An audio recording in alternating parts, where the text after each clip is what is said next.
Сайн бацгаана уу? Сонсож байгаа өдрийн мэндийг хүргэе. Та бүхэн яг одоо Монгол улсын үнэн бодит гэмт хэргийн талаар ярьдаг сувгийг сонсож байна. Энэхүү хэргийг сэрэмжлүүлэг болгох үүднээс хүргэдэг бөгөөд гэрчийн мэдүүлэг, шүүх шинжилгээний дүгнэлт, шүүгдэгч болон хохирогч талын мэдүүлэг мөн олон нийтэд нээлттэй их сурвалжуудад тулгуурлан хүргэдэг лээ. Өнөөдрийн хэрэг толбогдох хүмүүсийн нэр болон хувийн мэдээллийг хамгаалах үүднээс өөрчилж түгээмэл нэрсээр ордуулан хүргэж байна. Харин энэ хэргийн захиалагч гэх Ёо Баттөгсийн нэр нь хэвлэл мэдээллийн хэрэгслүүдээр нэгэнт олон нийтэд ил болсон тул түүний нэрийг бодит нэрээр нь дурдах болно. Ингээд 2015 онд олон нийтийг чочирдуулж захиалах даллага байж болзошгүй хэмээн дүүлэн тарьж байсан энэ хэргийн талаар бүгдээрээ хамтдаа сонсцгоё. 2015 оны 5 дугаар сарын 21-ээс 22-нд шилжих шөнө Улаанбаатар хотын зайсанд байрлах нэгэн орон сууцны хороололд бүх зүйл энгийн мэт байсан юм. Ихэнх хайлууд нь аль хэдийн унтаж амарсан, гадаа хүн хөдөлгөөн сэрэг болсон байлаа. Гэвч шөнө дундын дараахан тэр нам гүмийг нэгэн аимшигтай дуу чимээ эвдсэн. Орон сууцны 2 дугаар орцонд амьдардаг хүмүүсийн зарим нь эхлээд нухойг тасралтгүй хувцаж байгааг сонсчээ. Харин удалгүй орцноос нэг эрэгтэй хүний орилох, ёолох дуу сонсогдож эхэлсэн байна. Нэгэн оршин суугч хаалгаа онгойлгон харахад орцонд хинч байгаагүй. Гэхдээ орцны дэд давхраас хүний ёолох сулхан чимээ сонсогдсон байна. Ингээд тухайн гэрчин байрны жижүүрлөө шууд уцтаж хэлсэн. Тухайн байрны жижүүрийн нөхөр нь орц руу орж шалхахаар дээш гарсан. Ингээд түүний шалхахаар дээш гартал нэгэн залуу газарт хэвтэж байгааг хараад айж балмагдан сандарсан. Ингээд хүмүүс гар утасныхаа гэрлийг асаан дээш гүйн очиход шат бүхэлдээ тусаар будагдсан байв. 5 дугаар давхрын шатны дэргэд нэгэн эрэгтэй хүн хөдөлгөөнгүй хэвтэж байхыг хүмүүс олж харсан. Ингээд тэдгэр хүмүүс яарвчлан цагдаа болон түргэн тусламжийг дуудсан. Гэвч цагдаа түргэн тусламж ирсэн боловч тухайн залуу аль хэдийн амьсгал хураасан юм. Талигаач нь тус хотгонд амьдардаг 29 настай Угна гэх залуу байсан. Талигачийг амиа алтгаас өмнөхөн хотгоны ойр орчимд хэд хэдэн хүн с жигтэй зүйл ажигласан байдгийг шүүхийн хэлэлцүүлгийн үеэр гэрчийн мэдүүлгийг өгсөн. Оройн 23 цагийн үед хотгоны гаражийн орчимд эрэгтэй эмэгтэй хүмүүсийн хооронд маргаан болсон тухай хэд хэдэн гэрч ижил төстэй мэдүүлгийг өгсөн байдаг. Тэдний зарим нь мөнгөний талаар ярьж байсан мэт сонсогдсон хэмээн хэлсэн. Маргаан хэсэг хугацаанд үргэлжилсэний дараа гинэт нам жим болсон байна. Харин үүний дараахан хэд хэдэн гэрч бараг ижил дүр төрхтэй нэгэн хүнийг харсан. Нэг гэрчийн хэлснээр бол тухайн хүн нь сааруулангийн гадуур хувцастай, сарвчтай малгай өмссөн эрэгтэй хүн маш хурдан гүгээд өнгөрсөн хэмээн мэдүүлдэг. Өөр нэг гэрч мөн адил саарал малгайтай залуу баруунаас зүүн тийш маш хурдан гүгээд алга болсон хэмээн ижил зүйлийн талаар ярьдаг. Тухайн с жиг бүхий байдалтай байсан залууг анзаарсан хүн ярихдаа тэр хүн шууд хотгоны хашааг даваад цухтааж байсан. Нэг зүйлээс айсан зүгтсэн мэт их яарсан байдалтай гүйн өнгөрсөн хэмээн мэдүүлдэг. С жигтэй залууг харсан олон гэрчүүд дундаас нэгэн өсвөр насны охин буюу насан туршаагүй хүүхэд илүү аимшигтай зүйлийг анзаарч харсан. Түүний хэлснээр машиндаа сууж байхад нь цагаан малгайтай эрэгтэй хүн машины урдуур хэд хэдэн удаа өнгөрөхдөө хоёр гараа нурууныхаа ард нуусан байдалтай явж байсан ба гартаа урт нарийн зүйл барьсан мэт харагдсан тухай ярьдаг. Ингээд тэр охин айсандаа ээж рүүгээ шууд уцтаад тухайн эвгүй хүнээс айж байгаагаа хэлэн хурдан хурж ирэхийг хүссэн. Насанд хүрээгүй охины ээжийн ярьснаар тухайн үед охиноосоо зайтай байсан бөгөөд охин нь залгаад ээжээ би айгаад байна. Энд нэг эрэгтэй хүн эргэлдээд яваад байна. Нуруундаа юм үүрсэн юм шиг байна. Хоёр гараа ардаа барьчихсан. Ямар нэгэн зүйл нуугаад байгаа ч юм шиг харагдаад байна. Маш эвгүй айдастай байна гэж хэлжээ. Ингээд охины ээж нь яравчлан охин дээр очисон. Тухайн үед охин нь машиндаа сууж байсан ба машины цонх нь хаагдахгүй байсан тул хаах гэж оролдож байсан бөгөөд яг тэр үед тухайн с жигтэй залуу гараж руу чиглээд алхаж ирсэн байна. Ингээд охины ээж түүнээс машин мэдхүү цонх хааж чадахгүй гэж асуухад өнөөх с жигтэй залуу чадахгүй хэмээн хариулсан. Охины ээж тухайн хүнтэй 8-10 алхмын зайтай ярилцсан боловч царайг нь тод харж чадаагүй ба зөвхөн цайвар царайтай хүн байсан хэмээн мэдүүлэгтэй ярьсан. Ингээд охины ээж түүнд хандаж өдийн насны хүн байж машин мэдэхгүй өөдгүй юм бэ гэж хэлэхэд өнөөх хүн ойртож ирээд 2-3 машины цаанд байсан машины хамрыг түшин 2 гараа ар нуруунд авсан хэвээр зогсоод машиныхаа дэлгүүрийг сайн түлх хэмээн хэлсэн. Гэрчийн тодорхойсноор Тухайн хүн дээгүүрээ нэвсгэрдүү цайвар өнгийн нэмгэн хүүртэг маягийн хувцас өмссөн. Доогуура удаан өмссөн мэт өвдөг гарсан. Сул цайвар өмдтэй байжээ. Мөн тэр с ิจ гтэй хүн нь их хүн талхаатай. Сэр хүзүгээ урагш сунгасан, нуруу нь үл ялэг бүхтээсэн мэт харагдсан ба ойролцоогоор 170 см өндөртэй 40 гаруй насны торонхой хүн байсан аж. Ингээд үүнээс удалгүй хүү амны хэрэг тухайн газарт гарах гэж байгааг хинч мэдээгүй байсан юм. Шүн дунд сонсогдсон тэр орилох дуу гаражийн орчинд болсон үл мэдэгдэх маргаан дараа нь харанхуйд зүхтан оцсон шижигтэй итгээд эдгээр бүх зүйлс хэдхэн минутын дараа 5 дугаар давхрын шатан дээр цусанд хутгалдан хэвтэх нэгэн залуугийн хүлтэй холбогдох болно. Тэгвэл тэр шүн яг юу болсон бэ? Уугнаа гихэн хүлээж байсан бэ? Мөн гэрчүүдийн харсан тэр үл таних хүн үнэхээр алуурчин байсан уу? Одоо энэ хэргийн үйл явдлыг эхнээс нь та бүхэнд товчлон хүргэе. 29 настай амь насаа алдсан уугнаа гих залуу айлын баг хүү бөгөөд эцэг гэхээсээ дөрвөлөө өссөн байна. Тэрээр бүгд найрамдах Хятад ард улсын Бээжин хотын соёлын сургуульд 2 жил суралцаж төгсөөд улмаар Бээжингийн шинжлэх ухаан, технологийн их сургуульд элсэн орж 2009 онд барилгын инженер мэргэжлэр төгсжээ. Бээжин хотод сурч байх хугацаанд ирээдүйн их нэртэйгээ танилцсан, хамтран амьдарч эхэлсэн ба дундаасаа 2-оос 4 насны хүүхдүүдтэй байсан байна. Уугнагийн ээжийн мэдүүлснээр бол тэрээр их сургууль төгсөөд анх барилгын инженерээр ажиллаж байсан ч удалгүй ажлаасаа гарч хувийн бизнес эрхлэх болсон байна. Гэвч тогтсон нэг чиглэлээр ажилдаггүй, төрөл бүрийн бизнес туршиж үздэг нэгэн байжээ. Нэг хэсэг барилгын компани байгуулахаар хөөцөлдөж байсан бол дараа нь уул уурхайн салбарт хүч үзэхийг хүссэн байна. Гэвч хөрөнгө мөнгөний боломж хүрэлцээгүйгээс төлөвлөсөн ажлууд нь төдийлөн амжилт олоогүй аж. Түүнийг ойр дотны хүмүүс нь даруй төлөв.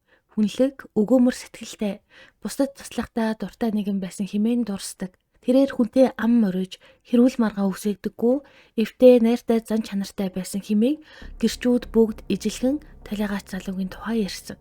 Хэрэг болохоос ердөө 7 хоногийн өмнө буюу 2015 оны 5 дугаар сарын 15-ны өдөр уугнаа ар гэрээхэнтэйгээ уцаар ярьсан. Тэр үеэрээ Хятадаас хөрөнгө оруулалт орж ирэх гэж байна. Ажил бүтэх шинжтэй боллоо хэмээн баяртайгаар ярьжээ. Тухайн үед уугнаа хэд хэдэн бизнесийн ажлуудыг хөөцөлдөж байсан байна.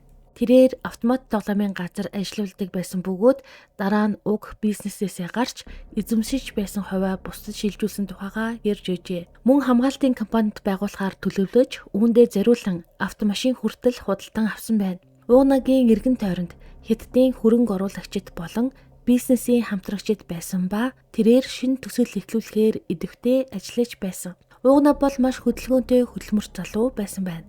Талигаачийн эхнэрийн ярьснаар бол хэрэг болох өдөр бүх зүйл энгиймит байсан. 2015 оны 5 дугаар сарын 21-ний өдөр уугнаа үдээс хойш гэрээсээ гарсан. Оройн эхнэрлүүгээ утастаад барилгын талбай үзэж явна. Удахгүй хайрна хэмээн хэлсэн байна. Мөн тухайн үед Хятадаас ирсэн хөрөнгө оруулагчтай хамт явж байгаагаа дурджээ. Гэвч шүн дунд өнгөрсний дараа байрны коридороор чанга орлого чимээ сонсогдсон. Эхнэр нь хаалганы дурангаар харахад хуршүүд нь мөн адил хаалгаа онгойлгоод юу босон талаар сонирхон харж байсан. Ингээд тэрээр нөхөртөө санаа зовоод хамт явж байсан гих Хятад иргэлөө залгаад нөхрөө асуудал саяхан эндээс авсан. Одоо очиж байгаа байх гэсэн хариуг авсан. Ингээд удалгүй коридорт хүмүүсийн шуугилдах чимээ ихэлсэн. Эхнэр нь гэрээсээ гарч харахад 5 дугаар давхрын орчимд нэг эрэгтэй хүн доош хар хөвтөж байхыг олж харсан боловч яг юу болсныг ойлгоогүй буцаад гэртээ орсон. Харин удалгүй тэр хүн өөрийнх нь нөхөр байсан болохыг мэджээ. Уугнаа нь амьд ахуйда Баттөгс гих хүнтэй бизнесийн шумаар танилцаж байжээ. Эхэндээ тэд хамтран ажиллаж Сэлэнг аймгийн Алтан булгийн чөлөөт бүсэд казино байгуулах төсөл хүртэл ярилцаж байсан байна. Төлөвлөгөөний дагуу Хятадаас хөрөнгө оруулалт оруулж ирэхээр болсон ч удалгүй тэдний харьцаа муудаж эхэлсэн. Ингээд талигаач нь Хятадд судалгаа шинжилгээ хийгээд буцаж ирснийхээ дараа их нэртэй Баттөгс надаас холно гэж байхгүй шүү гэд дарамтлаад байна хэмээн ярьсан байдаг. Тэр үеэс хойш уугнаа Баттөгсөөс зайгаа барьж эхэлсэн байна. Баттөгс уугнаа руу уцаар залхахад заримдаа авахгүй өнгөрөөдөг болсон бөгөөд эхнэрээсээ хүртэл намайг байхгүй байна гэж хэлээрэй хэмээн хүсдэг байсан байна. Харин Баттөгс тэгсэргээрээ байнга уугнаатай холбоо барихыг оролдож хаана байна, юу хийж явааг нь асуудаг болсон. Цаашлаад Баттөгс талигаачийн найзууд руу хүртэл залгаж уугнааг олж өг хэмээн шаарддаг байсан талаар гэрчүүд мэдүүлсэн байдаг. Энэ бүхний дараа уугнаа найзуудтайгаа уулзах бүртээ энэ хүнээс яаж салах вэ хэмээн ярилцдаг болсон байна. Эхнэрх нь хэлснээр тэд нэг удаа бүр бат өгсөөс холдохын тулд гэр бүлэрээ бүгд найрамдах хятад ард улс руу явж хэсэг хугацаанд тэнд амьдарч байсан байна. Уугнагийн эхнэрийн бодлоор нөхрийнх нь амь насанд халдах хэмжээнд хүрсэн өс хонцонтой ноцтой зөрчилтэй ганц хүн нь Батүкс байсан бөгөөд өөр хүнтэй томоохон үр авлага дайсагнал ноцтой маргаан байсан талаар огт мэдэхгүй хэмээн мэдүүлдэг. Гэвч мөрдөн шалгах ажиллагааны явцад ил болсон баримтууд энэ хэргийн цаана энгийн нэгэн маргаан бус илүү ноцтой үйл явдал нуугдаж байж болзошгүйг харуулж эхэлсэн юм. Ер нь Батүкс гэгч нь хэн байсан бэ? Түүний талаар талигачийн хадам ээж нь дараах мэдүүлгийг шүүхийн хилцүүлэгт өгдөг. Түүний мэдүүлэгт Батүкс бол миний 2011 онд нас барсан талигач нөхрийн ойрын хамаатан байгаа юм. Өнгөрсөн намар буюу 2014 оны намар манай талигач хүү надад Батүкс цуг ажиллахгүй бол ална хядна гэж дарамтлаад байх юм. Би хамт ажиллах уу яах уу гэж надаас асуухаар нь би тэд нартай хизээш битгий нийл мөр мөрөөрөө яв гэж хэлсэн. Тэгээд би ерөөсөө Батүкс рүү залгаад чи миний хүүхдийг дандаа алан хідэн гэж загнаж байдаг гин. Янз бүрийн юм болох юм бол чамтай арин шүү гэж хэлж байсан. Тэгэхэд Батүкс надад их юм хэлэхгүй байсан хэмээн мэдүүлэг өгсөн. Түүнчлэн Батүкс уугнаа руу уцаар ярьж чи эдэн цагт гэрээсээ гардаг, хаагуур явдаг, хизээ гэртээ ирдгийг чинь би бүгдийг мэдж байна гэж хэлсэн тухай уугнаа өөрийн эхнэрт бас ярьж байжээ. Ингээд уугнаа нь маш их дарамт, сүрдүүлэг дунд явж байсныг түүний эргэн тойрны найз нөхөд болон эхнэр нь мэдэж байсан.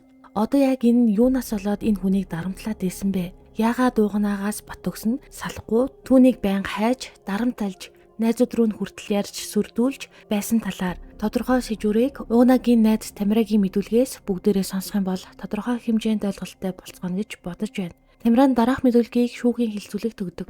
2015 оны 5 дугаар сарын 21-ээс 22-нд шилжих шөнө 02 цаг 30 минутын орчимд уугнаатай хамтран ажилладаг хятад болох Чэн над руу залгаад уугнаагийн эхнэр яриад уугнаа одоо хүртэл гэртээ хараагүй. Байрных нь орцонд үгсэн хүн байна. Уугнаагийн хаана байгааг олох хэрэгтэй байна гэд нилээн айсан шинжтэй ярьсан. Тэгээд уугнаагийн эхнэр лөө уцаар яриад юу болсон бэ гэж асуухад уугнаа одоо болтол гэртээ ирээгүй байна. Орцонд хүү өгсөн байна гэж хэлэхээр нь чи нэг гараад хараад гаш гэж хэлэхэд өвдөөс бататай холбогдсон уу гэж хэлсэн. Тэгээд би нөгөө хэдтэй холбогдчиход хэлийгээд далуу залгахад уцаа аваагүй. Буцаагаад уугнаагийн эхнэр лөө залгаж яриад батааг уцаа авахгүй байна. Чи орцондоо гарч үзэж шалгаач гэж хэлэхэд айгаад байна гэж хэлснээ гинэт ойлгосон юм уу? Энэ уугнаа бишээ гэж хэлсэн. Ингээд би уцаа салгаад баталуу уугнаа хаана байна? Тэднийд бөө юм болоод байгаа юм биш үү гэсэн мессеж бичсэн. Чэн над руу залгаж ярихаар нь би уугнаа биш байна. Санаа зовлтгүй гэж хэлээд унтаад өгсөн. Ингээд өдөр 14 цагийн үед ажил дээрээ байж байсан чинь цагдаа ирээд уугнаа гэдэг хүнийг таних уу? Өчигдөр орой өнгөрсөн байна. Ирж мэдүүлэг өг гэж хэлсэн. Уугнаа Батүкстэй Алтан булгийн чөлөөт бүсэд зочид буудал казино нээн гэж ярьж байсан. Ингээд тэр хоёр нэг хэсэг урагшаа хятад хөрөнгө оруулагч хайгаар явсан. Батүкс уугнаа хоёр чөлөөт бүсийн захирал болон 10-аад хүнийг дагуулад хятад руу Д гэх компани захиралтай уулзах гэж яваад 7 хонсон. Тэр хугацаанд компани нь Алтан булагт баригдах буудлын барилгад хөрөнгө оруулаад өгье гэж тохирсон байсан юм байлээ. Үүнээс хойш Батүкс, Бата, уугнаа биднийг хөрөнгө оруулалт ясан гэж дарамталж зангаа өөрчилж эхэлсэн. Батүкс өөрийгөө 100 гаруй сая төгрөгөөр Алтан булагт 3 газар авсан гэж ярьдаг юм байлээ. Д компани нь барилгын зургийг үнгүй гаргаж өгье. Дээрээс нь нэлийн алдангатай ажил хийж өгье гэж тохирсон юм байлээ. Зураг төсөл нь нэлийн удаан гардаг учраас Батүкс нь хүлээж чадахгүй. Та нар намайг хүлэгтлээ гэдэг болсон. Барилгын зураг удахгүй гарсан чинь Батүкс байшингаа урдан барья гэж шамдуулж ууралдаг байсан. Уугнаа барилга баригдаж эхэлвэл бид нарыг хичээх юм байна гэж бодоод Батүксөөс зайгаа авч эхэлсэн. Ингээд уугнаа хууль гарахыг хүлээгээд Батүкстэй харьцахгүй алга болсон. Батүкс нь Бата бид хоёр руу уцаар яриад уугнаа хаана байна? Уугнааг олж ирж надтай уулзвал ажил болгож гүйчгээд одоо болохоор намайг бараг хайчглаа. Олоод ир олж ирэхгүй бол ар гэрийнхэнтэй чинь харьцсан шүү гэдэг байсан. Ингээд бид нэр Батүксөө сайдаг болоод биеэ хамгаалах зорилгоор хүмүүстэй уулзаж зөвлөгөө авч уулздаг байсан. Мөн Батүксөөс өөрсдөө хамгаалахын тулд Дорж гэдэг ахыг хамгаалагчаар авчирсан. Доржийг ирснээс хойш Бат төгс чимээгүй болоод хаяа бата бит хоёрлоо уцаар ярддаг болсон хэмээн ноцтой мэдүүлгийг өгсөн. Бат төгсийн уугнааг дарамтлах гол асуудлын шалтгаан бол сэлэнгийн чөлөөт бүсийн газар болон хөрөнгө оруулалтын мөнгө байсан. Бат төгс гэх хүн тухайн газрын баригдах газрыг худалдан авч бизнес эхлүүлэх төлөвлөгөөнд оролцсон бөгөөд уугнаа нь гадаадын хөрөнгө оруулагч татах үүрэгтэй байсан гэж гэрчүүд хэлдэг. Гэвч бизнес урагшлахын оронд талуудын хооронд үл ойлголцол үүсч төслийн ирээдүй бүрхэг болж эхэлсэн байна. Гэрчүүдийн мэдүүлгээр яг энэ үеэс эхлэн бат төгсийн зам байдал огцом өөрчлөгдсөн байна. Тэрээр бусдыг доромжлох, дээрлэхэх хандлагатай болж уугнаа болон түүний ойрын хүмүүсийг илт дарамтлах болсон байна. 2015 оны 5 дугаар сарын дунд үеэр уугнаа дахин бизнесийн уулзалтуудад оролцож хятадын хөрөнгө оруулагчтай холбогдсон төслийн ажлыг үргэлжлүүлэх оролдлого хийж байжээ. Тэр үеэр барилгын зураг, газар үзэх, шинэ хөрөнгө оруулалт татах талаар идэвхтэй ярилцаж байсан хэмээн гэрчүүд мэдүүлэг өгдөг. Ингээд бүгдээрээ гэрч буюу Эркагийн мэдүүлгээс сонсцгоё. Тэрээр хэлэхдээ би уугнаа гэдэг хүнийг таньнаа. Бид анх 2004 оны 12 дугаар сарын 10-ны өдөр танилцж байсан. Манай гэр бүлийн хүнээр дамжуулж танилцуулж байсан юм.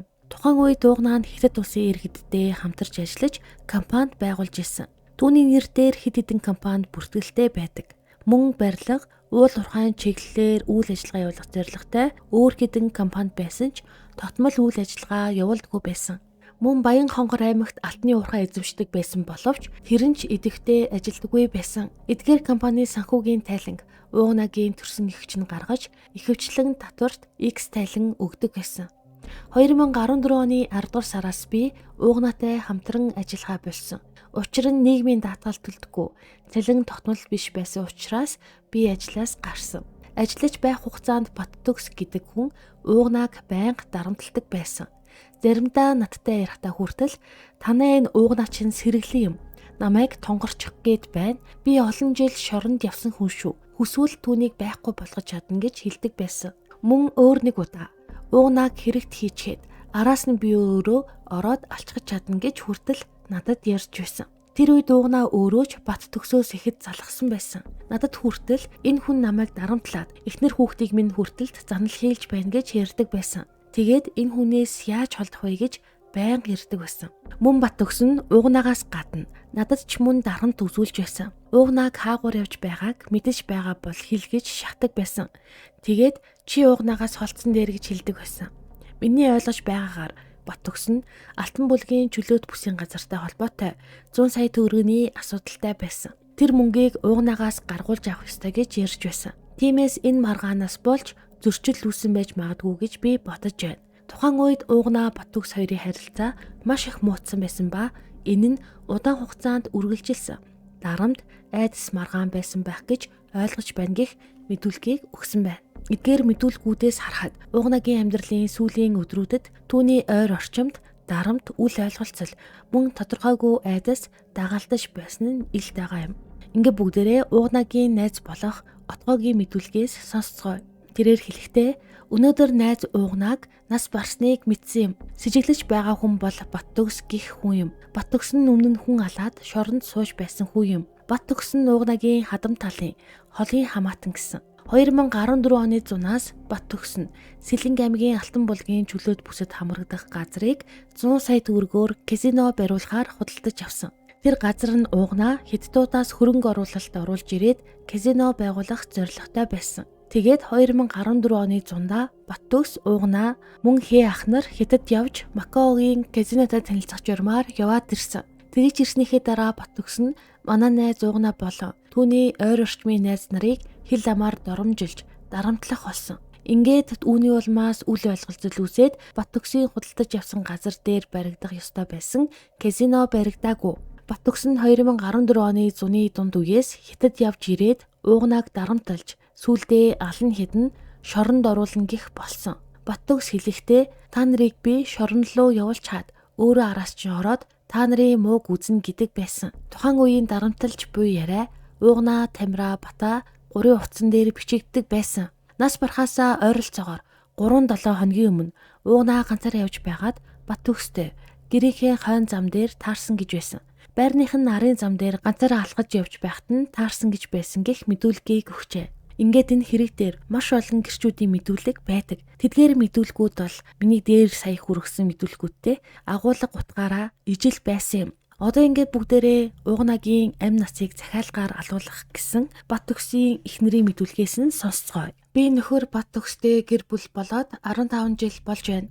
Одоо хийж байгаа ажил нь энэ гих компани захирал юм. Манай Ч гих банк бус санхүүгийн байгууллага 2013 оны 12 сард Гранд Плаза төвд офисын байр худалдаж аваад нүүж орсон. Нас барсан Угна гэдэг хүүтэй 2014 оны 5 сарын орчим танилцсан. Манай нөхөр ажил дээр дагуулад ороод ирсэн. Тэгээд энэ манай цогоо ахын хүргээ юм байна.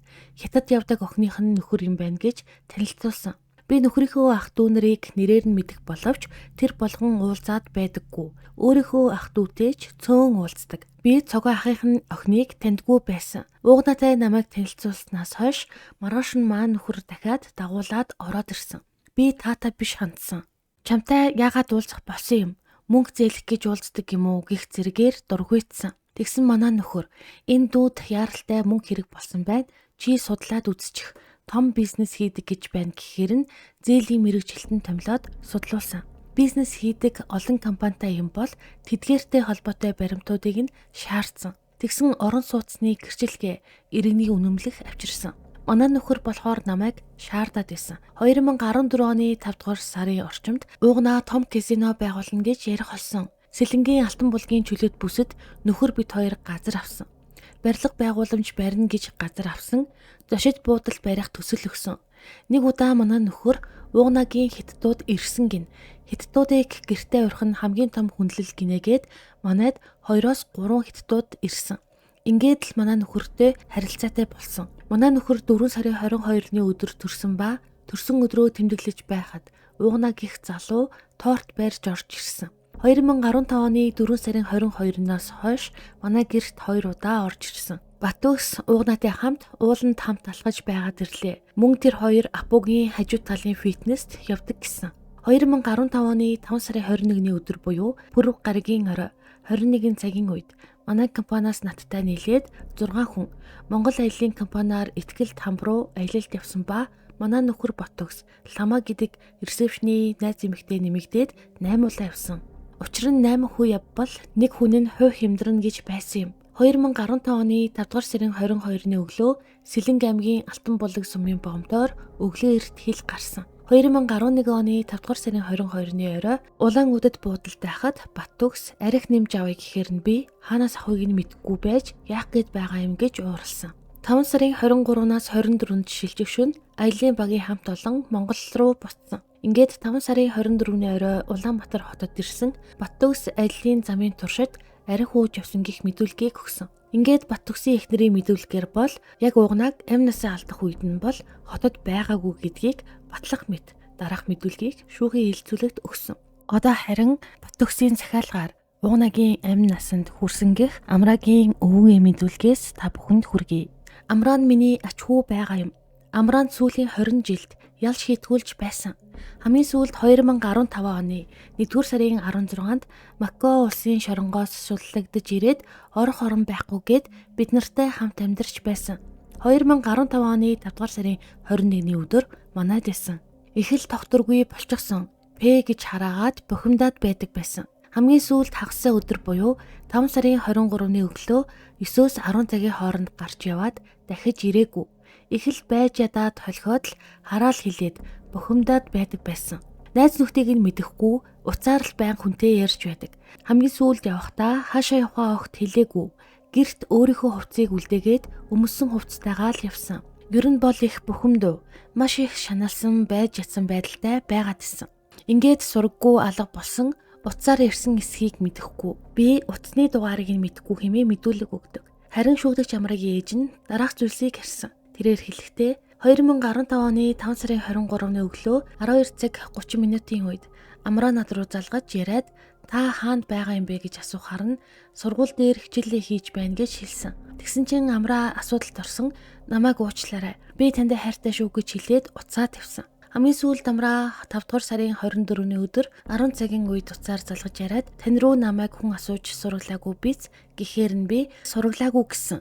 Би Амраагаас чи хаана юу хийж явж байна гэж асуухад та дандаа намайг хаана юу хийж явж байна гэж асуух юм. Битгий тэгж бай. Наад уцаа чинь айгүй бол чагнаж байгаа. Ээжээ хүн тандаа хайртай шүү гэж хэлээд уцаа тасалсан хэмээн дараах мэдүүлгийг өгдөг.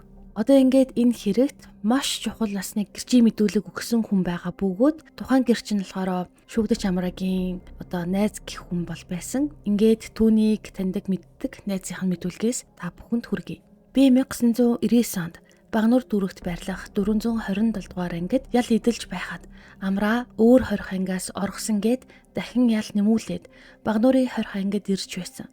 Бид хоёр хамт шоронд хоригдож байхтай танилцсан ба найз нөхдий харилцаатай байх болсон.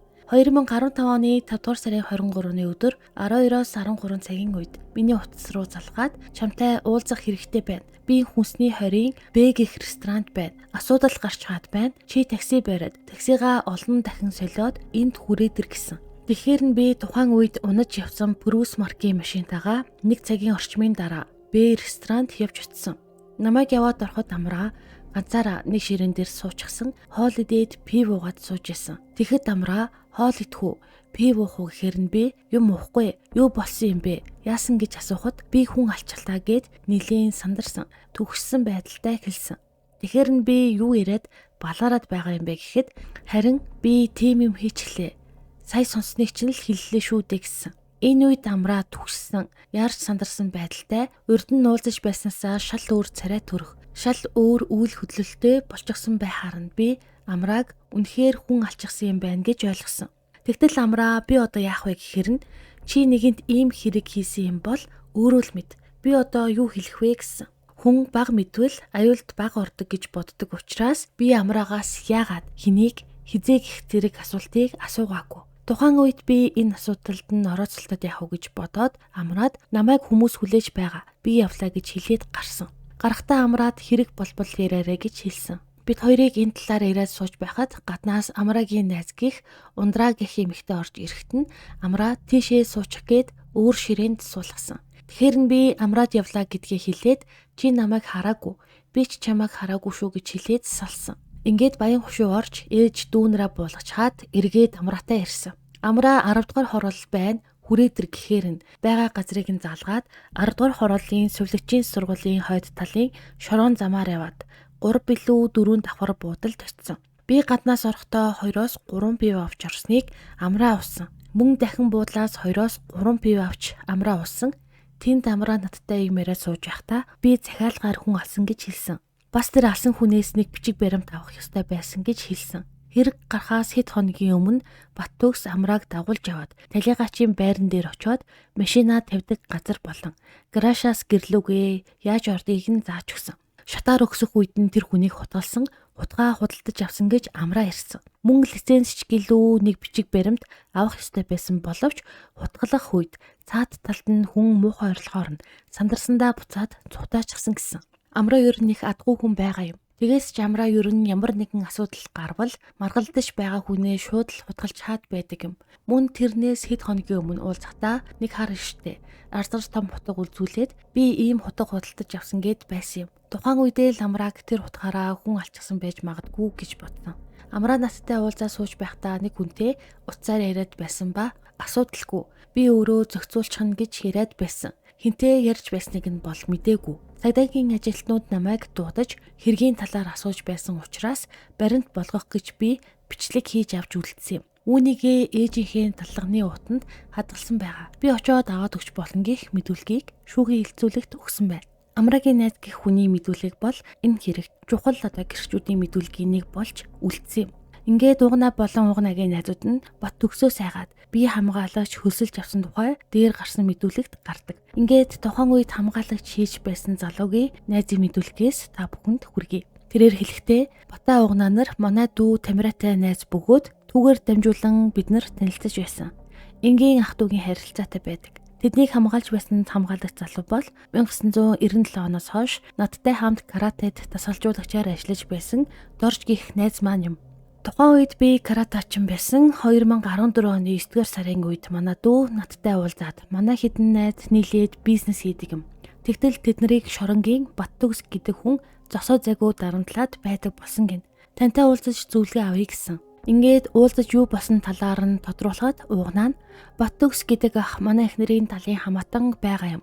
Тэгээд Бат төгстэй хамтраад Сэлэнг аймгийн Алтан булгийн сумын чөлөөт бүсэд туршид буудал барихаар болсон юм. Энэ ажлыг хөөцөлдөж байгаад чөлөөт бүсийн дарга болон тэдний ажилчдыг давуулаад бүгд найрамдах Дард улс руу хөрөнгө оруулах гэж байгаа Д группийн зардлаар яваад ирсэн. Тэнд очиод хөрөнгө оруулалтын асуудал шийдэгдээд ажил төрөл нь бүтсэн.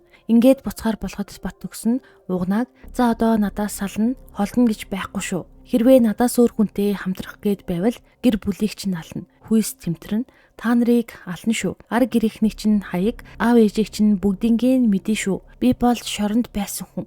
Шоронгоос гараад амьдарч чадахгүй. Буцаад шорондоо орё гэсэн залуучууд зөндөөл байна. Тэднэрт ойр зуур хідэн төгрөг шидээд л та нарыг дугдайлгachж чадна шүү. Тэр залуучууд надад ямар нэг дарамтгүй мөнгөө хэрэглээд л хэвтчихнэ гэх зэргээр дарамталж эхэлсэн гэж хэлсэн. Мөн угнаа нь Бат төгс дандаа гараараа хоолоогоо тойруулж үзүүлээд алан шүү гэд айлгаад байдаг болохоор унтаж чадахгүй зүүдлэгдээд байна. Би ер нь ихнэр хүүхдээ цухтаалгаад хятад руу явуулж хаад өөрөө энд Бат төгстэй алалцчихдаг юм билүү гэж байсан. Тэгэхээр нь би тийм шаардлага байхгүй. Эхний ээлжинд та нар Бат төгсийн дарамталж байгаа яриаг нь бичиж аваад цуглуулж байгаад цагдаад өгөө. Мөн дээрэс нь хамгаалагчтай бай. Хамгаалагч авсан дээр гэж хэлсэн. Тэгээд хамгаалагчийн талаар ярихдаа тухайн үед манай найз дорж ажилгүй байсан болохоор найзынхаа талаар каратегаар олон жил хичээлсэн манай багш байсан. Мөн өмнө нь хамгаалагч жолоочоор ажиллаж байсан манай найз байгаа юм. Тэр хүнтэй уулзаж үзэх үү гэж санал болгосон. Тэгэхэд тэд нар хамгаалагчтай болох нь зүгээр санаа байна гэхээр нь найздаа энэ талаар хэлээд тэднийг хооронд нь уулзуулж өгсөн. Манай найз тэднэртэй уулзаад үн хүлсээ тохироод хамт ажиллаж эхэлсэн. Манай найзыг ажиллаж эхэлснээс хойш далгаад юу болж байгаа талаар нь асуухад угнаа утаа солилцсон болохоор Бат төгснийг их залахгүй харин Бата болон танаа дөрөв залгаад байгаа хэмээн хэлсэн. Гэхдээ залах нь ер нь бол багасчихсан гэж байсан. Мөн угнагийн байрныхын жижүүрт мөнгө өгөөд хүн гэрээ тасуувал нүүчихсэн гэж хэлүүлж байгаа гэж байсан гэх мэдүүлгийг өгчээ. Ингээд угнаа нь удалгүй 5 дугаар сарын 21-ээс 22-нд шилжих шөнө амь насаа алдсан юм. Ингээд угнагийн амь насаа алдсан хэрэгт Бат төгсийг с ижигтнэр татаж баривчлан байцаасан.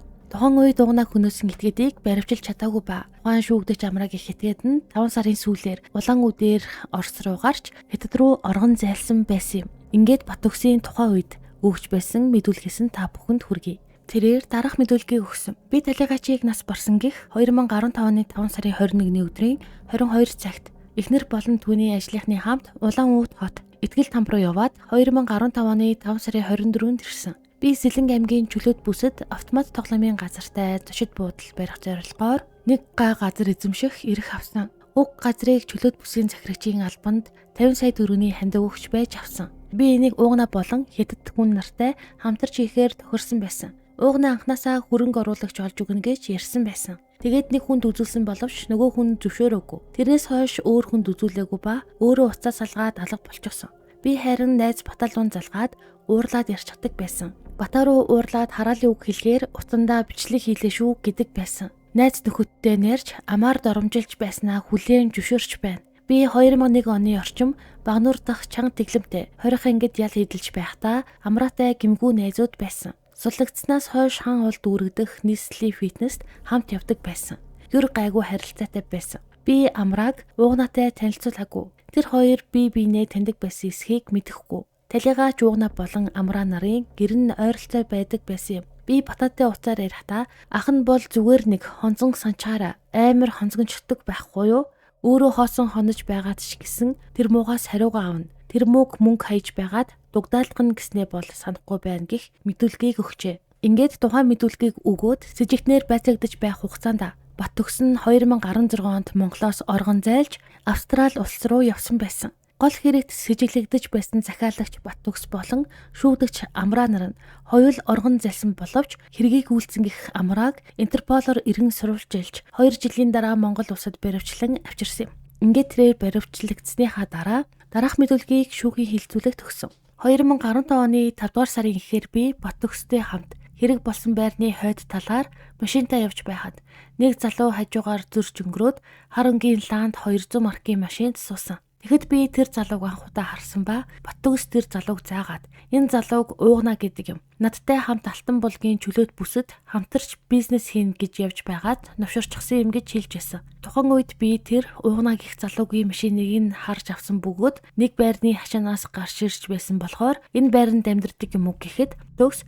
бишээ тэр байранд амьдардаг юм гээд уг байрны баруун талын байрыг зааж байсан. 2015 оны 5 сарын 21-ний орой уугна гих залуугийн байрны гадаа очисон чинь нөгөө Land 200 маркийн машин харагдахгүй байхаар нь хүлээгээд зогсож байсан. Тэгтэл нэлийн орой болсон байхад уугна гих залуу машинтайгаа ирээд гараж руу орсон. Тэгэхэр нь гаражийн хаалгаар өнгийгөө тарахад хүмүүстэй уулзаад зогсож байсан. Би тэр залууг байр руугаа орж ирэх юм чингээд орцонд нь төрүүлж ороод 3 давхарт гараад хүлээж байсан. Тэгтэл удалгүй талигаач ороод ирсэн бөгөөд шатаар өгсөд 3 давхарт гараад ирэхээр нь юу байна гэд ширүүн байдлаар хэлэхэд над руу сайн байна уу гэж хэлээд миний хажуугаар гараад ивсэн. Тэгэхэр нь би араас нь шатаар өгсөд чи яах гээд байна гэж хэлээд баруун буулга руу нь хутгаар савч цохиход нөгөө залуу гинэд эргэж харж таарсан. Тэгээд талигаач нэг эвгүй ойрлохоор нь шууд гараад цухтаачихсан юм. Тэр байрнаас гараад урагшаа далан руу гараад зүүн тийш явж байгаад нэг намхан хашаатай байрны хажуугаар байрны дундуур ороод явсан. Ингэж явж байхдаа манай өвөгийн 38 дахь байрны арын 45 дахь А байрны хажуу талын хүүхдийн тоглоомын талбайд байсан 2 модны нэгнийх нь суур руу утгаа зоогоод дээрээс нь дэвсчихсэн юм. Тэгээд хауснуудын хашааны хажуугаар явж байгаад өмсөж явсан хар өнгийн дизель гэсэн бичгтээ ажлын бэлигээ нэг айлын хашаа давуулаад шидчихсэн. Ер нь бол миний цутаасан маршрут хавтас тэрэгт хийгдсэн туршилттай тохирч байгаа юм. Би Баттүгс би танд үнэнч гэдгээ харуулах гэсэн юм. Намайг уучлаарай. Та бид хоёр нэг завинд суусан. Намайг уучлаарай гэж хэлээд уцаа тасалсан. Хэрэг болсноос хойш би буудлуудаар амьдарч байгаад өвөөгөндөө нэг өглөө ороод гарсан. Би Баттүгсийг айлгагч гэдэг юм уу? Энэ гэрэг чамтай хамаатай шүү гэж ойлгуулах санаатай. Чи бид хоёр нэг завинд суусан шүү гэж хэлсэн юм. Би хүн алаад шоконд орчихсон байсан. Маш их айж сандарсан, мөн цочирдсан байсан. Би уугнаг нас барсныг хэрэг болсны маргаашнд билүү нөгөөдөр нь Баттүгс над руу залгаж уугнаг гэдэг залуу нас барсан байна гэж хэлсэн. Тэгэхэд л би тэр залууг хутгалаад алчсан гэдгээ мэдсэн. Би хүн алчсан гэдгээ мэдээд маш их сандарч шоконд орсон байсан. Ер нь бол шоронд орсноос зүгтсэн дээр гэж тухайн үед шийдээд цагдаагаас зутааж улаан үүдээр дамжин манжуур явсан юм. Надад өөрт мөнгө байсан. Би Монголоос $2100 гарсан. Тэр мөнгөөрөө замын зардал хийгээд явсан. Энэ мөнгө бол миний цалин байгаа юм. Улаан үүдэд байхдаа тулгаагаар $1000 шилжүүлж авсан нь үнэн. Сандарсандаа хувцас шатаасан дээр гэж бодоод л шатаачихсан юм. Тулгаа намайг ямар хувцас шатаалгаж байгааг мэдээгүй. Өөр хэлэх зүйл байхгүй. Би болсон явдлыг үнэн зөвөр ярьсан гэх мэдүүлгийг өгчээ. Одоо ингээд бүгдээрээ шүүгдэгч амраагийн ярианд гарч байгаа тулгаагийн мэдүүлгээ сонсоцгоё. 2015 оны 5 сарын сүүлээр Амраах Орос руу явхаасаа 3-4 хоногийн өмнө шөнийн цагаар над руу хэд хэдэн удаа уцтаад хаана байгааг минь асуусаар манай авто угаалгын газарт ирсэн. Тэр үед би шөнийн орлого авч байсан ба Амраах ихэд сандарсан байдалтай ойр ойрхон тамхи татаад исэн. Удалгүй саарлангийн үүргэвчээ зааж доторх хувцас шатаамар байна гэсэн. Би ажлын байранд шатааж болохгүй тул ойролцоо хогийн цэг дээр очиж шатаахыг санал болгосон. Бид хамт очиж цүнхийг онгойлгоход цэнхэр саарлангийн хувцснууд харагдсан. Би дотор нь юу байсныг нь бол анзаарч хараагүй. Тэгээд цүнхтэй хамт гал өгч шатаасан. Бид хоёр хажууд нь зогссон тамхи татаж шатаж дуусхийг нь харсан. Дараа нь үнсийг нь хөдлөхөд гутлын уушиг зүйл бүрэн шаталгүй үлдсэн байсан ба түүнийг би пүүзний уул байх гэж утсан. Тухайн үед Амраах яарч сандарсан. Айж твцсэн байдалтай байсан ч учрыг нь асуухаар зүгээр гэж хэлээд тодорхой зүйл ярьдаггүй байсан. Харин сүүлд хүн алсан тухайг мэдсэний дараа тухайн үед надаар хувцас шатаалгуулсан юм байна гэж ойлгосон. Амраахыг хутга авч явдаг болсон талаар манай дүү эмээ өвөнөр надад өмнө нь хэлж байсан. Би энэ талаар асуухад Амраах тодорхой хариу өгдөггүй байсан. Харин өөрийн нүдээр хутга барьж явахыг нь бол харж байгаагүй. Хувцас шатааснаас нэгээс 2 хоногийн дараа Амраах надтай уцаар яриад Орос руу явах шаардлагатай болсон тухайга хэлсэн. Тэрээр өмнө нь холбогдсон хар тамхины хэрэг нь бүтлгүүцсэн тул зүхтах хэрэгтэй болсон гих зүйлийг ярьсан. Мөн өөрт нь 3 сая төгрөг байгаа гэж хэлсэн ч мөнгөний их үсвэрийн талаар тайлбарлаагүй. Удалгүй надтай биечлэн уулзаад яг тэр өдөр Орос руу явахар болсноо хэлээд явсан. Мөн Амраахын найз надтай уулзахдаа Амраах чинь захиалгаар хүн алчсан байна гэж ярьж байсан. Дараа нь би Хятадд Амраахыг байх үед нь болгоомжтой байж хинтээж уулзахгүй байхыг сануулсан мессеж илгээж байсан. Учир нь Амраа ахын найз хэлснээр Амраа ахыг Хятадд очивол хэн нэгэн алах гэж байна гэсэн мэдээллийг өгсөн. Амраа ах Оросд байх хугацаанд надаас мөнгө хүсэгтэн. Би $1000 шилжүүлсэн гэх мэдүүлгийг өгчээ. Ингээд хэрэг гарснаас хойш хүний амьд хурж оргон зайлсан этгээд болох Амрааг Интерполоор баривчлан 2 жилийн дараа Монголд авчран шүүсэн. Олон жил үргэлжилсэн мөрдөн шалгах ажиллагааны эцэст шүүх Амрааг хүнийг захиалгаар бүлэглэг ашиг хонжоо олох зорилгоор санаатай алсан гин буруутайд тооцсон. Шүүхээс Амраад эрүүгийн хуулийн хүндрүүлэх бүрэлдэхүүнтэй хүн амныг хэрэг гэж тооцсон 19 жилийн хорих ялыг хаалттай хорих байгууллагад идлүүлэхээр шийдвэрлсэн. Мөн хохирогчийн ар гэрээхэнд оршуулгын зардал болох 13.5 сая төгрөгийг зөвхөн төлүүлсэн байна. Ингээд шүүгдэж Амраа нь 2018-аас 2020 онуудад давж заалдах гомдол гаргасан. Давж заалдах болон дээд шүүхээр уг хэргийг хэлэлцээд Амраад оноосон 19 жилийн хорих ялыг хэвээр үлдээсэн. Энэ бүх үйл явдал болж байх үед захиалгаар уугнааг алуулсан гих этгээд болох Баттөгс нь 2016 онд Монгол улсаас гарч явсан түүнийг Австрали улс руу оргон зайлсан хэмээн үтсэн. Ингээд уугнааг хүнөөснөөс хойш бараг 10 жил өнгөрсөн байлаа. Одоо ингээд бүгдээрээ захиалгаар хүн алуулсан гих Баттөгсийн тухай одоо ярилцгаая. Баттөгс гэж хэм бэ? Шүүхийн шийдвэрээс харахад Баттөгс нь 1972 онд төрсөн бүрэн дунд боловсралтай инженер мэрэгжилтэй ам бүл дөрөв.